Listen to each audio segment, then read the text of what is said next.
According to proponents of the idea of the Anthropocene, a sharp increase in the rate of animal extinction and massive irreversible changes in ecosystems provoked by human activity speak in favor of its beginning.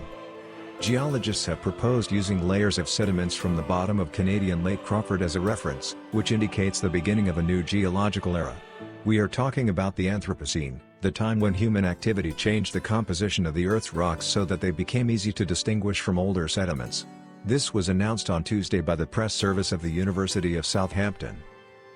The presence of plutonium and annual layers of sediments at the bottom of Lake Crawford is a clear indicator of when humanity began to dominate the Earth and left a global footprint on the planet. Plutonium is present in nature only in trace amounts, but at the beginning of the 1950s, its concentration began to grow sharply around the world due to the tests of the first thermonuclear bombs, said Professor Andrew Cundy of the University of Southampton, whose words are quoted by the press service of the university. According to supporters of this idea, a sharp increase in the rate of extinction of animals and massive irreversible changes in ecosystems provoked by humanity speaks in favor of the beginning of the Anthropocene.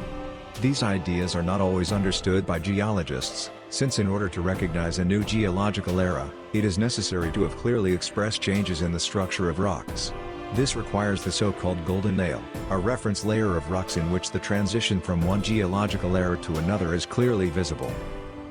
Professor Cundy and his colleagues have been systematically searching for this golden nail for many years within the framework of the so-called Anthropocene Working Group, a board of leading geologists, geographers and chemists of the world, established in 2009 by the International Commission on Stratigraphy to determine the time of the beginning of the Anthropocene.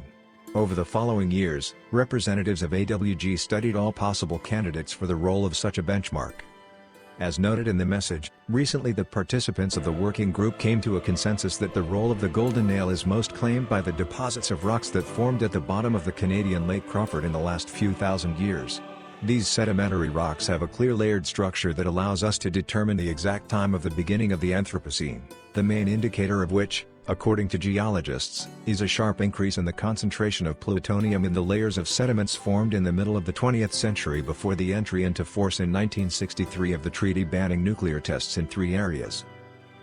The AWG participants plan to transfer rock samples from the bottom of Crawford Lake and arguments in favor of their use as a golden nail to the governing bodies of the International Commission on Stratigraphy in the near future. If these samples and scientific calculations are approved by ICS participants next year, then the idea of the beginning of the Anthropocene will receive the first official recognition at the international level, the researchers concluded.